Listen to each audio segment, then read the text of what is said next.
kita itu kalau kembali kepada kaidah ulama, Mas, itu kan dikatakan orang baik itu bukan orang yang tidak punya salah.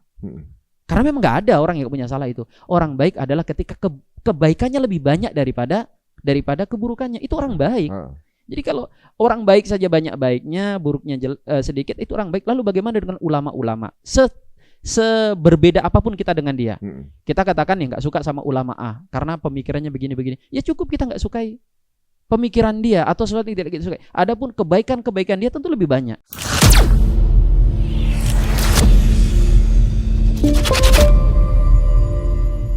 Abu Hurairah itu seorang pendusta. Aduh, astagfirullahaladzim, ini sebuah narasi yang di zaman sekarang ini makin lama makin aneh-aneh aja nih. Alhamdulillah udah bersama guru kita nih, Ustaz Ahmad Syarif Thorik, yang sekarang ini sebenarnya antum tuh tinggal nggak di Pulau Jawa ya? Kalimantan. Tinggal di Kalimantan. Belakangan beliau ini cukup viral ya, apalagi di grup-grup para ustaz gitu. Saya kebetulan ada di dalamnya ngelihat bagaimana ada terjadi begini, kemudian saya lihat di dunia mayanya juga benar-benar terjadi nih. Tapi untuk mendapat pengalaman konkret, adalah antum ada di sini. Abu Hurairah ini sebenarnya kita udah banyak yang tahu ya, ibaratnya maksudnya sebuah nama yang sering kita dengar, apalagi umat muslim sampai sekarang. Tiba-tiba dapat narasi seperti ini keluarnya dari mana sih? Iya, jadi sebenarnya kalau kita dengar yang begini-begini ini harus kita identifikasi lagi apa motivasinya, dan untuk tahu motivasinya itu diantaranya kita lihat siapa sih pembicara. Karena ada pepatah Arab mengatakan bul ala zamzam fatu'raf. Ya. Pipisi sumur Zam-Zam maka engkau akan terkenal. Jadi mau bikin viral begitu aja. Orang itu kalau viral pakai mode normal agak susah Mas. Ya? Dia harus berproses kan. Orang misalnya ingin jadi dokter yang berprestasi gitu. Itu harus ada sekolahnya, saingan dengan sekian banyak orang-orang yang memang ahli di bidangnya gitu ya. Atau ahli di bidang misalnya tata boga gitu. Nah, itu sekian saingan yang harus dihadapi.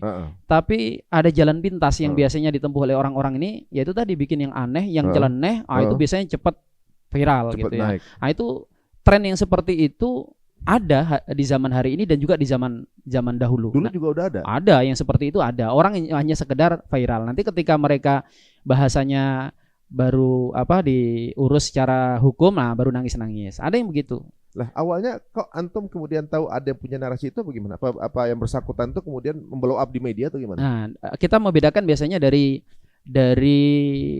ketersambungan bahasannya. Kalau orang itu sekedar viral biasanya dia hanya memanfaatkan 1-2 kali kayak gitu kan. Ya, postingan sudah cukup.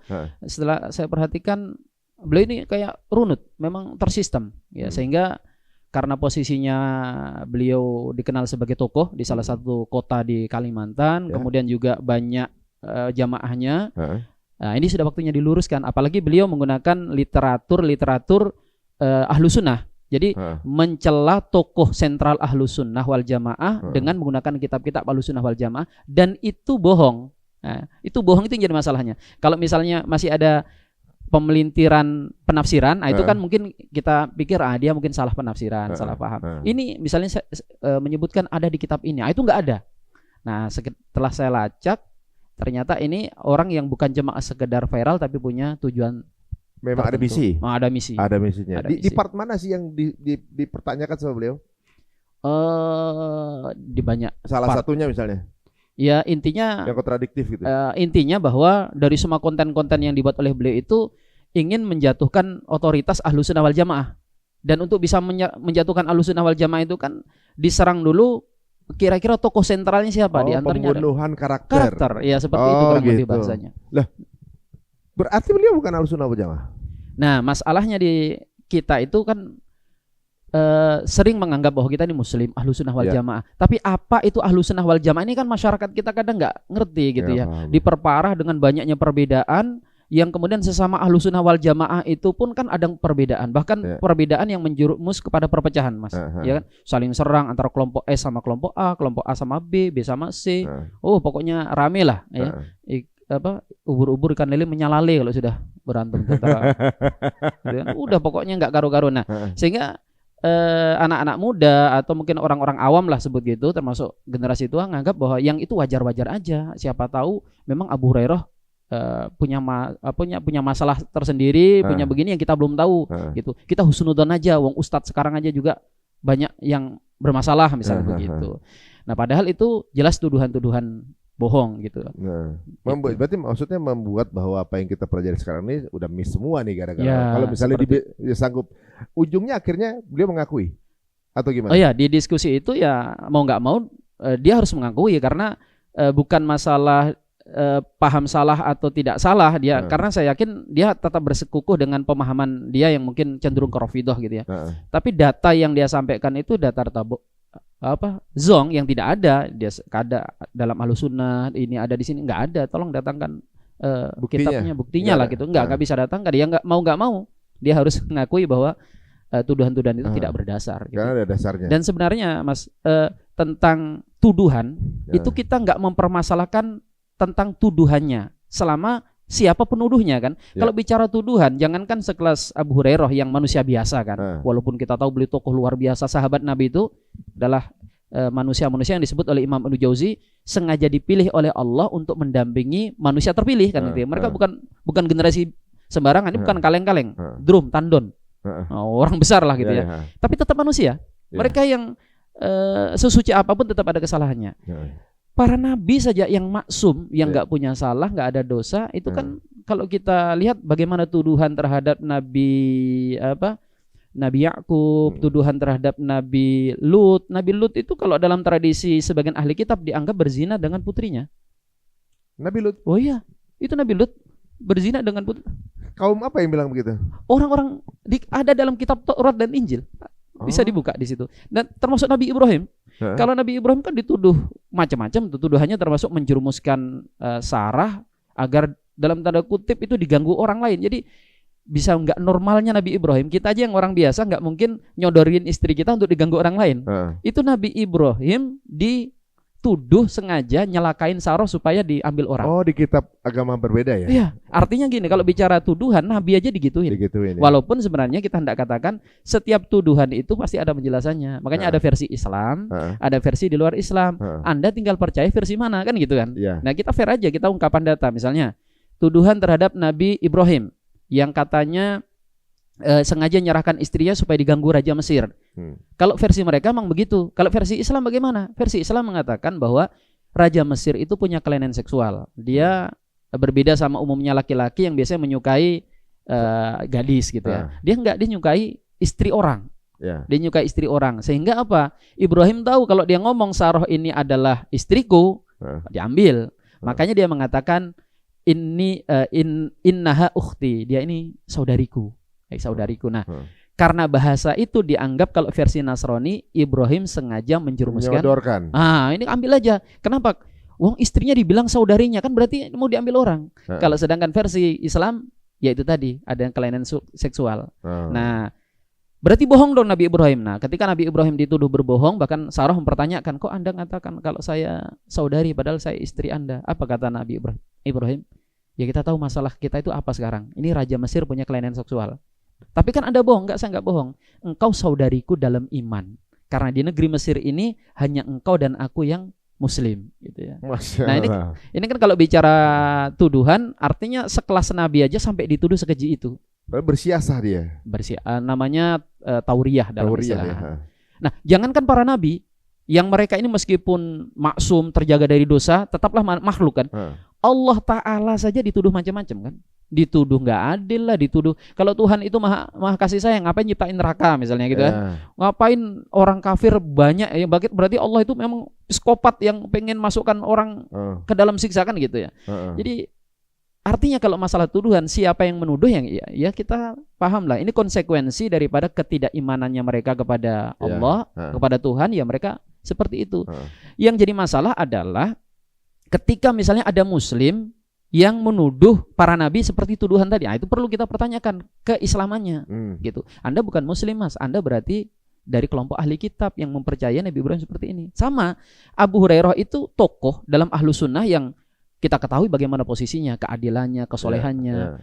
Terus kemudian dituduh dengan tuduhan alal Ahlussunnah wal Jamaah. Maka apa? Anda kalau mau nuduh ya jangan Ahlussunnah, Anda Anda nggak apa-apa. Anda menuduh Abu Hurairah pendusta, Abu Hurairah itu neraka, tidak terselamatkan, domba tersesat, ya silahkan. Tapi di luar kan? Orang luar kan gitu ya. Makanya kan Islam ini agama yang sangat toleransi. Kita nggak mempermasalahkan orang yang nggak iman kepada Allah. Nggak bisa dibilang Tuhan, nggak apa-apa. Nggak apa-apa. Orang Islam kan gitu. Karena memang dia konsekuensi daripada ketidakimanannya kepada ajaran Islam kan gitu ya. Yang kita diskusikan ini adalah ketika Anda mengatakan itu, buktikan literaturnya, dan itu tidak bisa dibuktikan. Nggak bisa dibuktikan. Nggak bisa dibuktikan. Alhamdulillah. Dan itu kan terekam ya, ada di digitalnya ya. Betul. Jadi ya mudah-mudahan mereka yang mau mencari kebenaran, nyari beneran gitu, bukan cuma nyari pembenaran kan gitu kan. Intinya gini Mas Ari, bahwa hari ini kan informasi itu begitu deras gitu ya, yang membuat Gen Z atau kita yang orang awam jadi bingung gitu. Ini kok ada begini dan sebagainya. Sebenarnya kita itu nggak perlu bingung. Segala, jangankan di masa lalu tuduhan terhadap agama yang sifatnya itu kan kehidupan yang terjadi mungkin sudah ribuan tahun yang lalu. Di hari ini saja yang fakta dan data itu tersaji lengkap kadang. Yang terjadi bahkan di sekitar kita, atau mungkin walaupun kita nggak melihat secara langsung, media meliputnya. Itu saja kita lihat ada banyak versi kan, ada versi A, versi B, versi C, dan pada ujungnya akan kembali kepada kita mau mempercayai versi yang mana. Benar juga. Iya kan? Kalau kita bicara misalnya, kenapa sih ternyata Abu Hurairah yang kita kenal sahabat begini ternyata ada begini gitu. Terus siapa lagi? Dan tuduhan bukan cuma ke Abu Hurairah loh. Kalau bicara tuduhan, sahabat Nabi itu tidak ada yang selamat dari tuduhan. Fitnah itu. Abu Bakar dituduh, Umar juga dituduh, Utsman bagaimana tuduhannya, nepotisme kan tuduhan. Sayyidina Ali juga dituduh berlaku kejam dengan membunuh orang secara zalim. Nabi juga dituduh pedofil kan? Iya. Hanya saja kemudian kan setiap tuduhan itu ada jawabannya, setiap kecurigaan ada penjelasannya. Pada akhirnya terserah Anda mau dengar versi mana kan gitu ya. Gitu. Ya mau tetap nggak percaya juga terserah urusannya, apa dikasih tahu gitu kan. Kan zaman sekarang ada juga kayak beberapa konten-konten yang justru yang diangkat ini malah membuat orang yang di luar Islam ini ngerasa kayak Islam itu ribet banget sih gitu ya.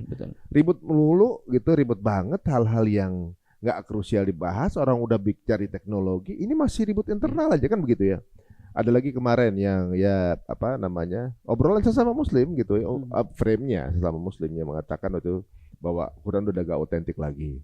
Kemudian Isra Mi'raj itu cuma kisah dongeng, gitu kan, dibilang cuma kisah dongeng. Padahal itu ada di Quran gitu kan. Secara langsung berarti nggak percaya sama Qurannya dong gitu. Berarti menganggap Quran juga dongeng kan gitu kan.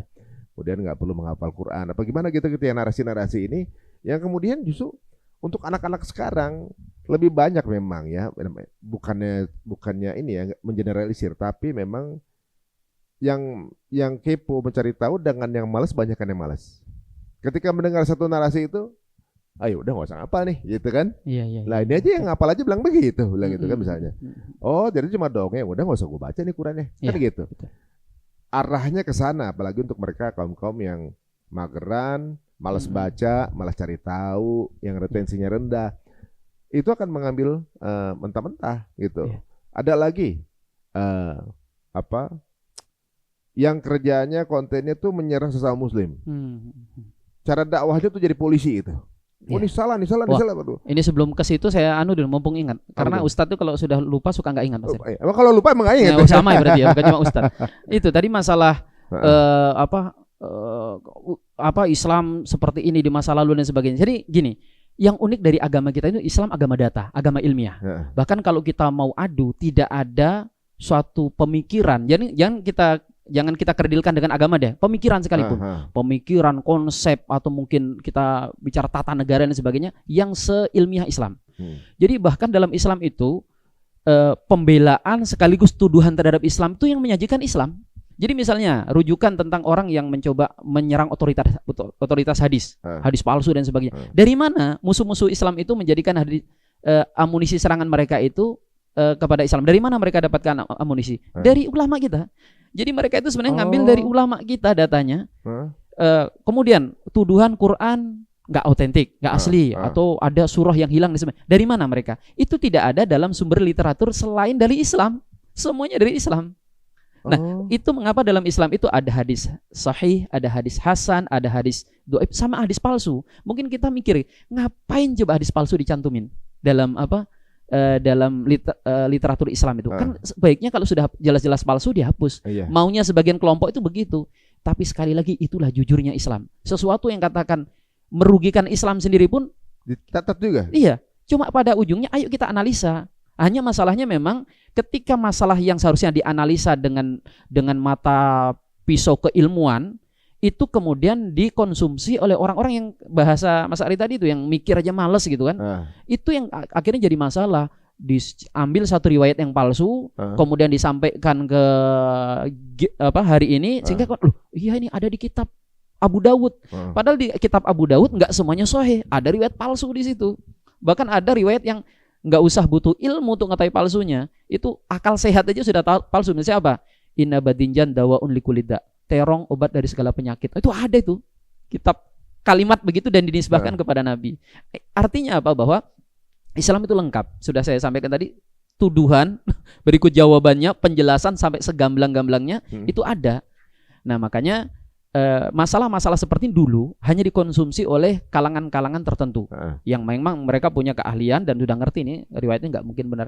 Hari ini itu angkat dan di floor ke meja, bukan meja diskusi, meja obrolan warung kopi yang kemudian akhirnya tujuannya apa? Akhirnya gitu. Orang jadi ragu sama agamanya kan.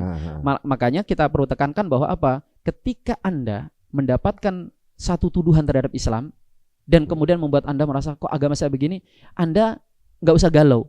Tuduhan itu amunisinya dari Islam dan lengkap ada jawabannya dalam Islam. Nah itu yang tugas kita hari ini memang para ustadz menjadi berat. Ya kita akhirnya ngeladeni yang begitu-begitu tuh. Nah, kita kayak misalnya surah Quran yang dikatakan hilang dalam Al-Quran, itu kan nggak mungkin. Quran itu ya nggak usah zaman dulu, Mas Ari. Hari ini saja, misalnya ada yang mencoba ngapus dan nggak suka sama surah apa. Surah poligami gitu. Ya, bikin ya, contohnya ya. Ini kalian tidak pip nanti ya. Tak tahu juga tetap ya. Ada yang kira-kira ibu-ibu seluruh dunia sepakat yuk kita hapus ayat ini. Suami kita buat terlena supaya nggak ingat tuh. Itu kira-kira mungkin nggak? Hari ini gitu misalnya. Kalau sekarang bisa aja kalau mau kan misalnya. Gimana caranya? Cuma pasti ketahuan kan? Pasti ketahuan, nggak mungkin lah. Hari ini misalnya Quran dicetak dengan menghilangkan ayat surah An-Nisa tadi itu kan, dihilangin. Itu hari ini juga akan langsung diprotes oleh banyak hafid Quran. Kan gitu, ya kan? Atau orang hafid Qurannya dibuat lalai lah, kita buat program kalau setahun 2 tahun nggak bisa nih. Kita buat 10 tahun penghafal Quran punah di Indonesia. Itu kayaknya juga proyek yang mustahil. Kalau hari ini saja agama itu nggak sekuat dulu, Quran nggak mungkin digeser. Jangankan satu ayat, satu huruf aja nggak bisa. Lalu bagaimana dengan di masa lalu? Itu nggak mungkin sama sekali. Di masa lalu itu hadis dihafal, Quran dihafal. Dan kenapa sampai dulu Quran itu tidak ditulis? Ya karena nggak butuh. Seperti ini aja, Mas Ari butuh nggak kira-kira catatan surah Fatihah? Nggak butuh. Nggak butuh, karena udah hafal. Ngapain coba? Nah bayangkan kalau orang dahulu itu khatam Quran itu dulu dikhatamkan Mas Ari rata-rata 3 atau 5 hari. Yang paling males 7 hari. Jadi dulu tuh Quran nggak ada 30 juz. Jadi Quran itu cuma 3 juz, 5 juz, 7 juz. Kenapa? Karena Quran dikhatamkan setiap 3 hari, rata-rata 5 hari, paling males sepekan sekali. Nah setelah zaman berganti, zaman sahabat, zaman tabi'in itu sudah bergeser, orang itu untuk khatamkan Quran sepekan sekali susah, apalagi 3 hari, 5 hari. Akhirnya dibuat ijtihad bagaimana Quran itu bisa dikhatamkan sebulan sekali. Akhirnya dibagilah menjadi 30 juz. Jadi 30 juz Quran tuh bid'ah, nggak ada di masa Nabi. Sahabat dulu nggak kenal. 30 juz itu bid'ah? Nggak ada. 30 juz itu baru dibuat nanti di masa Malik bin Marwan. Jangan sampai ketemu sama teman-teman yang gampang bid'ah nih. Bid'ah juga tuh. Tapi kalau saya aman aja, selesai pulang Mas Ari. Iya.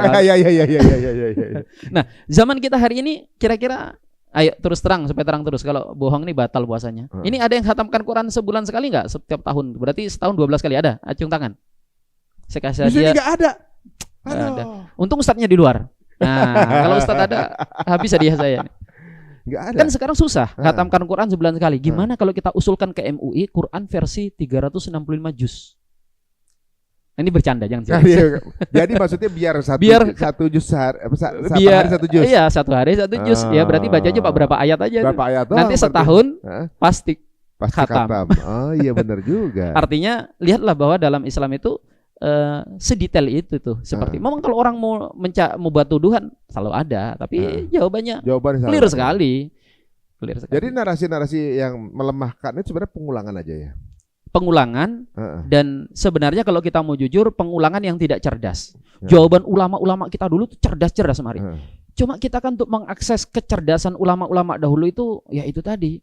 Jujur saya harus sampaikan, kalau dulu orang belajar agama itu harus orang pinter. Kalau punya anak dijejerkan, dipilih mana yang cerdas. Anak dulu ya pintar-pintar gitu ya. Wah ini pintar. Wah ini yang paling pintar. Maka wah kamu harus jadi ulama. Karena apa? Karena butuh kecerdasan untuk belajar agama itu. Dan saya bukan waktunya untuk bahas ini. Orang kan kadang mikir orang belajar agama paling ikut pesantren kilat.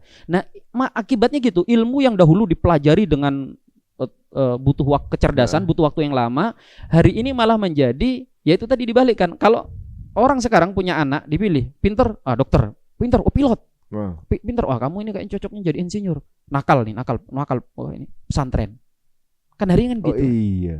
Sehingga kemudian ya itu tadi ilmu agama banyak yang bukan tidak terakses, sebagiannya yang butuh kecerdasan itu masih tersimpan di literatur kita. Contoh mas, misalnya gini. Tentang konsep Nabi Isa dipertuhankan oleh Nasrani. Kalau kita misalnya suruh matahin versi logika gitu, mungkin kita akan nyari siapa ya? Itu lengkap jawabannya dalam kitab-kitab para ulama. Kita selama ini mikirnya bantahannya kalau ulama pakai ayat, pakai hadis. Mana mau orang terima ayat hadis wong dia iman aja enggak? Ya. Itu kalau pakai logika pun ada jawabannya dari ulama. Misalnya Nabi Isa dipertuhankan gara-gara ngidupin orang mati, kan gitu kan? Dalam logika orang Nasrani, ya gimana ada makhluk bisa ngidupin orang mati. Semukjizat-mukjizatnya para nabi itu ya itu tadi kan tidak terbakar oleh api, tidak begini. Yang bisa menghidupkan orang mati itu pasti punya unsur ketuhanan, makanya dia anak Tuhan. Itu ada 8 bantahan ulama, dibejungkir balik konsep itu. Oke, satu misalnya, siapa bilang yang bisa menghidupkan orang mati hanya Nabi Isa? Ada nabi-nabi yang lain. Baik itu dalam Al-Qur'an, dalam Injil atau Taurat. Jadi kita bisa buka Quran, ada di Quran. Misalnya apa? Alam tara ilal ladzina kharaju min diyarihim wa hum ulufun hadarul maut, surah Al-Baqarah itu. Di situ dikisahkan ada seorang nabi yang bisa menghidupkan bukan 1-2 malah. Uluf itu ribuan. Jadi orang mati ribuan mungkin kena wabah, dihidupkan seketika itu juga. Dan itu ada Nabi Ilyas. Nabi Ilyas, ada Nabi Ilyas. Ya. Terus nanti di Taurat dalam Injil itu ada beberapa tokoh-tokoh Nasrani, tokoh-tokoh Yahudi yang punya kemampuan menghidupkan orang mati. Yang kedua jawabannya adalah mukjizat menghidupkan orang mati itu luar biasa, tapi banyak yang lebih luar biasa. Ini bukan maksud merendahkan mukjizat Nabi Isa ya, karena tentu Nabi Isa dengan mukjizatnya mulia. Tapi ini kan dalam rangka membantah ketika itu dianggap Tuhan, bagian kemampuan Tuhan. Ulama diantaranya Imam Fakhrul Razi dalam Mafathul Ghaib mengatakan bahwa kalau Nabi Isa bisa menghidupkan orang mati dianggap Tuhan, harusnya mukjizat yang lebih hebat daripada menghidupkan orang mati harus jadi Maha Tuhan. Ada mukjizat Nabi itu yang lebih hebat dari menghidupkan orang mati. Apa itu? Apa kira-kira? Kuis berhadiah umrah ya kita. Yang lebih menghidupkan orang mati tapi lebih hebat dari itu. Iya, artinya mukjizat lebih hebat dari menghidupkan orang mati. Contohnya, mukjizatnya tongkatnya Nabiullah Musa. Kan tongkatnya Nabi Musa itu berubah jadi ular, dipukulkan ke laut, terbelah, dipukulkan ke gunung, hancur berkeping-keping. Di mana hebatnya? Loh gini, kalau Nabi Isa hidupkan orang mati, itu kan orang darinya hidup, mati, terus hidup lagi. Nggak ada perubahan kecuali dari mati ke hidup, hidup ke mati. Kalau Nabiullah Musa tongkatnya dari apa? Dari benda mati, berubah jadi ular, artinya makhluk hidup, kemudian berubah lagi menjadi benda mati. Itu kan perubahan yang luar biasa. Misalnya ini tulisan ini berubah jadi kadal gitu ya. Jadi kadal, itu kan mengherankan. Sedangkan Nabiullah Isa itu cuma apa? Seperti air kan membeku jadi es, kemudian mencair lagi. Enggak ada. Siapa yang heran dengan perubahan benda cair berubah jadi beku karena membeku? Dari kata para ulama, kalau ada orang heran, orang mati bisa hidup itu dianggap sebagai Tuhan. Harusnya Musa yang punya tongkat dari benda mati berubah menjadi benda hidup lebih hebat lagi. Mestinya lebih Tuhan lagi ya. Lebih Tuhan lagi, kemampuannya lebih mengherankan lagi kan gitu ya. Ya karena gini aja, misalnya nih, ada orang Mas unjuk kemampuan di depan kita. Saya bisa menghidupkan orang mati gitu. Silakan dibawa itu orang yang enggak bergerak gitu kan. Terus bim salah bim hidup. Orang bisa ngomong gini, "Alah paling dia itu tadi dipingsanin atau di apa gitu kan, bisa aja. Tapi kalau ada orang misalnya bawa HP gitu, ini ada HP, tiba-tiba berubah jadi apa? Jadi cebong. Itu kan jelas orang akan, wah ini betul-betul luar biasa. Nah, itu karena memang dari benda yang nothing, yang nggak hidup kan. Nggak hidup gitu. Nah, ini sebenarnya kita sedang tidak membahas Nabi Isa-nya, tapi menunjukkan bahwa sebegitu lengkapnya itu dalam agama kita itu. Yang harus hari ini, ya kalau kita mau buka-bukaan jangan nanggung. Ente mau buka-bukaan tentang tuduhan ke siapa? Ke Abu Hurairah, ke Khalid bin Walid, ke Rasulullah. Ayo sudah kita buka-buka. Tapi apa? Ketika buka-bukaan itu jangan nanggung Anda. Jangan satu informasi diangkat, lompat lagi ke sana. Sehingga Mas, sebenarnya kelompok-kelompok begitu atau pihak-pihak yang demikian itu nggak akan berani duduk di meja diskusi. Saya jamin nggak akan berani. Misalnya siapa yang nuduh Quran buatan itu, suruh duduk dia sama ahlinya yang ngerti bahwa selesai dia. Atau yang nuduh Abu Hurairah itu nggak harus ulama beneran. Saya yang ulama-ulamaan aja bisa membungkam itu, apalagi ulama beneran gitu ya. Apalagi misalnya itu kalau satu ulama-ulamaan gimana saya? Itu contohnya saja. Nah, sehingga agama kita ini kan kita perhatikan, agama kita itu terang benderang. Jika kita saksikan sepanjang sejarah ahli-ahli debat yang tak terkalahkan itu Muslim. Udah, kita ini diakui oleh siapapun. Hari ini saja yang kita bisa ungkap seperti apa? Zakir Naik. Ya. Siapa lagi misalnya Ahmad Deedat. Ya. Di Indonesia dulu punya Kiai Widuri dari Madura, itu juga ahli sekali. Ya. Dan itu nyaris nggak dimiliki oleh kelompok apalagi zaman dulu Abu Hanifah berhadapan dengan orang ateis. Orang ateisnya nggak susah ngelawannya kan. Kalau debat dengan orang Islam ya didalilin, dalilnya sahih kan keok dia. Ini orang nggak percaya sama ayat, nggak percaya sama hadis. Begitu mau debat, udah disaksikan banyak orang, ditunggu. Abu Hanifah ini lambat datang.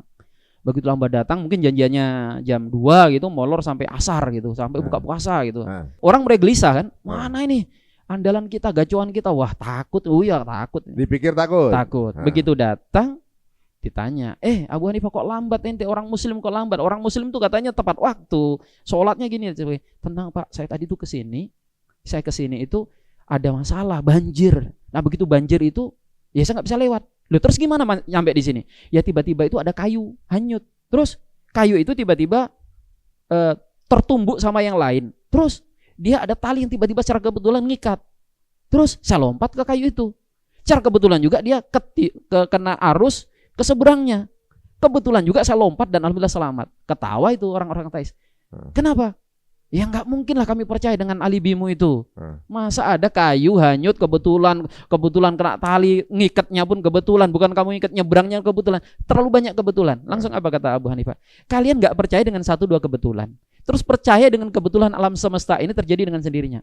Langsung syahadat orang-orang. Asyhadu alla ilaha illallah, asyhadu anna muhammadar rasulullah. Keren. Tapi orang ateisnya objektif berarti. Nah, di situ memang kita akui orang-orang dulu itu ketika mereka mencari kebenaran, nyari kebenaran benar. Betul. Kalau sekarang kan demi followers, demi viewers, ketika dia udah keluar statement, bukan cari kebenaran, tapi cari pembenaran. Bagaimana caranya biar kelihatan dia nggak kelihatan bodoh. Terus kemudian bagaimana caranya bahwa argumentasinya tuh yang penting kelihatan benar aja kan gitu kan. Tapi kalau itu dibawa ke meja diskusi, artinya kan selama yang lawannya yang bisa menjelaskan dengan argumen seperti Imam Abu Hanifah gitu kan, walaupun dia mau ngotot, dia mau, yang pada ujungnya kan yang menilai orang yang menyimaknya. Dia mungkin nggak dapat hidayah, tapi orang ternyata seperti ini. Yang benar kan gitu ya. Sama dengan beberapa diskusi yang saya adakan, debat lah gitu, jarang yang mau mengakui taslim lah. Oh ya saya keliru gitu ya, saya salah. Jarang. Muter-muter dan saya punya kitab, walaupun kadang sudah nggak nyambung gitu. Tapi alhamdulillah dari situ beberapa teman-teman yang tadinya ikut tersesat ya pemahamannya dengan beliau itu, ya kembali rujuk. Alhamdulillah Ustaz, dari diskusi kemarin saya itu dapat referensi dan saya selama ini berpikir seperti Ustadz lawan antum, tapi alhamdulillah gitu. Contoh terakhir, saya debat dengan teman kita yang mengatakan kunut itu bid'ah gitu. Saya posisi masalah kunut itu kadang saya kunut, kadang enggak. Tapi ketika satu amalan yang diamalkan ahlu sunnah dia enggak bid'ah, tanggung jawab kita untuk meluruskan. Bukan untuk menyerang beliau yang tidak kunut, karena saya akui kunut itu khilafiyah gitu ya. Nah, ketika diskusi itu dia ngomong tentang hadis. Hadis ini Ustadz hadis sahih. Nabi jelas mengatakan summa tarakahu, diriwayatkan Nabi itu meninggalkan kunut itu. Summa tarakahu, meninggalkannya. Hu itu kan nya. Nya itu kan harus dipertanyakan kembali kemana. Saya tanya, Ustadz, nya ini kembali ke kunut, ditinggalkan ke Nabi menurut siapa? Nah, dia kan pasti ada data, dan saya tahu ada data. Menurut Syekh Al-Albani, menurut Imam ini. Baik, Saya akui, ini saya ambil data Anda dan saya akui, dan ini yang dipakai oleh Imam Abu Hanifah. Ini dipakai Imam Ahmad bin Hanbal yang mengatakan kunut tidak sunnah. Itu jelas. Tapi izinkan saya untuk membawa versi Ibnu Hajar Al-Asqalani, versi Imam Badruddin Al-Aini dengan kitab Umdatul Qari'nya. Beliau mengatakan itu ditinggalkan ke Nabi bukan kunutnya, tapi kembali kepada laknatnya. Karena ternyata Nabi itu pernah menambahkan dalam kunut itu, bacaan kunut, laknat. Laknat kepada siapa? Kepada oknum-oknum yang membunuh beberapa sahabat Nabi. Kan kita tahu riwayatnya itu. Itu selama 3 bulan Nabi kan melaknat tuh. Ya Allah, timpakan musibah ke mereka. Itu ditinggalkan adalah kembali ke laknat. Sedangkan Anda memanai yang ditinggalkan kembali ke kunut. Nah, sah-sah saja, nggak masalah Anda ngikuti ulama kok. Kami juga ngikuti ulama. Yang jadi masalah ketika Anda menganggap bahwa Anda mengikuti hadis karena ngikuti ulama tersebut, kami dianggap tidak ngikuti hadis gara-gara ngikuti ulama. Padahal kita sama-sama ngikuti ulama. Nah di situ diskusi kami, ya dia tetap ngotot, tetap saya enggak. Tapi dari sekian yang hadir, alhamdulillah taslim. Ya Ustaz, alhamdulillah selama ini kami itu kalau lihat ada orang kunut pengennya bidain aja gitu. Udah pokoknya lihatnya bidah amat lah gitu. Sekarang alhamdulillah nggak bidah amat gitu. Nah, jadi amat nggak dibawa-bawa sudah. Iya makanya. Dan sekarang udah ada dasar gitu. Udah ada dasar kan bahwa kalau dengan ilmu, dengan dasar juga ya seenggaknya udah itu terbuka kan gitu. Entah mau menerima atau mengambil udah urusannya masing-masing. Nah, yang jadi masalah seperti yang sudah Mas Ari tadi singgung, ketika agama itu hanya dijadikan sebagai konten. Nah itu gitu. Dia. Dan kalau konten itu sekedar dia supaya viral, caranya juga normal ya kita silahkan lah, itu hak setiap orang. Malah banyak gitu ya, banyak. Tapi ya itu tadi, ketika mereka menjadikan masalah yang seharusnya tidak dijadikan alasan untuk viral, menyerang agama, apalagi menistakan sama muslim, mengangkat aib-aib atau cari kesalahan orang, itu yang harus dipertanyakan, dan itu seharusnya nggak layak untuk dilakukan oleh seorang muslim. Mungkin dalih-dalih untuk jadi polisinya gitu ya, cari kebenarannya gitu. Kalau kita misalnya gini, ada sesuatu yang berbeda, kemudian mungkinlah ada yang keliru atau berbeda, tapi apakah dia ini yang punya part tugasnya? Kan ada ulama lain yang benar-benar yang memang dia dasar ilmunya jelas, ini orang berilmu gitu ya ibaratnya, dan juga bisa memperingatkan dengan cara yang lebih ahsan misalnya, gitu kan. Ya namanya manusia pasti ada kesalahannya mungkin. Nah, kadang-kadang justru dikorek-korek cari kesalahannya untuk membuat seperti satu golongan ini sebuah polisinya yang paling benar mereka, kan begitu. Nah, di sisi lain ini terlihat bahwa Islam ini galak bener ya gitu. Maksudnya Islamnya begitu keras ya. Jatuhnya tadinya dengan dalih akan membenarkan atau juga mungkin mengoreksi yang benar seperti ini gitu. Tapi justru masuk ke dalam ranah mempermalukan saudara muslim. Itu kan jauh lebih berat dosanya dibanding cuma ingin mengoreksi ibaratnya. Nah, ini udah menjadi komoditi sekarang ini. Di sisi lain, orang di luar Islam melihat bahwa Islamnya kok jadi mundur ya. Maksudnya ini agama berantem nih. Agama kemunduran yang agamanya yang lain udah mikirin bagaimana AI, ada yang bikin teknologi, mikirin roket segala macam gitu kan. Ini masih berkutat ngomongin itu terus gitu. Bahkan ya, misalnya ada satu yang keliru, itu menjadi satu komoditi untuk dikorek-korek lagi. Walaupun kita mungkin nggak sependapat, saya jujur aja beberapa yang ada saudara kita gitu, narasinya kita nggak sependapat gitu. Kemudian beliau melakukan kekeliruan misalnya, entah merokok atau segala gitu misalnya kan. Kita nggak jadikan itu konten di sini, betul. Karena beliau juga sesama muslim, manusia juga bisa aja ada kekeliruan, tapi ya bukan berarti kemudian ini dia kesempatan kita yang jatuh dia, enggak juga gitu. Nah, sebenarnya ada emang ini udah jadi pola sejak lama atau memang ada upaya untuk membuat Islam ini terlihat begitu enggak akur gitu. Nah, ini masalah kita Mas Ari, ketika dalil itu tidak dipahami secara utuh menyeluruh. Apapun itu kalau tidak dilihat secara lengkap, yang terjadi ya itu tadi masalah yang justru buru-buru melakukan perbaikan. Tujuannya kan kita husnudzon lah. Tujuannya mungkin menasihati, tujuannya untuk menegakkan amar ma'ruf nahi munkar atau menyampaikan dakwah. Tapi kalau caranya salah, itu justru seperti ungkapan Umar bin Abdul Aziz, ma yufsidu aktsara mimma yuslih, yang dirusak lebih banyak daripada yang diperbaiki. Seperti nyuci baju pakai air comberan. Kurang lebih seperti itu. Jadi kalau bicara tentang kritik, dunia kritik mengkritik itu tidak ada yang seperti Islam dalam menjaganya. Ada kritik hadis, ada kritik tafsir, ada kritik fikih, bahkan saling diskusi di antara para ulama, itu hal yang biasa. Jadi bukan masalah kritiknya, tetapi diksi bahasa yang digunakan. Kita lihatlah para ulama-ulama dulu itu sangat terbiasa berbeda pendapat. Bahkan perbedaan di antara mereka itu sangat tajam. Kalau kita hari ini sudah mungkin saling mengkafirkan gitu. Antara Zaid sama Ibnu Abbas itu terlibat debat berkepanjangan tentang masalah ilmu waris. Itu kalau kita lihat asik diskusinya itu. Mereka ini semuanya pakai dalil, orang berilmu gitu. Tapi lihat, begitu kemudian ada satu kasus yang menunjukkan bagaimana kedewasaan orang-orang dulu.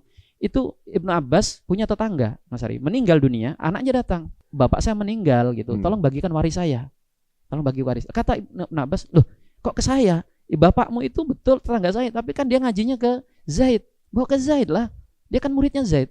Datanglah kemudian dibawa oleh anaknya masalah ini kepada Zaid. Kata Zaid, loh kaget Zaid juga, kok ke saya? Bapakmu kan tetangga Ibnu Abbas. Begitu sampai di Zaid ngomong gini, kok ke saya? Karena Ibnu Abbas nyuruh ke Anda. Oke, kalau demikian saya akan pecahkan masalah Anda, tapi menggunakan ilmunya Ibnu Abbas. Masya Allah. Jadi nggak menggunakan ilmu dia, malah ilmu lawannya. Hari ini di mana yang seperti ini? Adabnya itu ya. Etik luar biasa. Jadi begitu ada masalah, ya sudah. Ini kan kalau hari ini enggak ke saya, ustadznya kan saya. Yang ngerti kan saya. Wah itu apa itu? Ya, ini dari situ aja kita bisa paham bagaimana kemuliaan orang-orang dahulu. Diskusi, debat boleh hangat, tapi akhlak, adab itu tidak pernah ditinggal. Nah hari ini kan nggak begitu.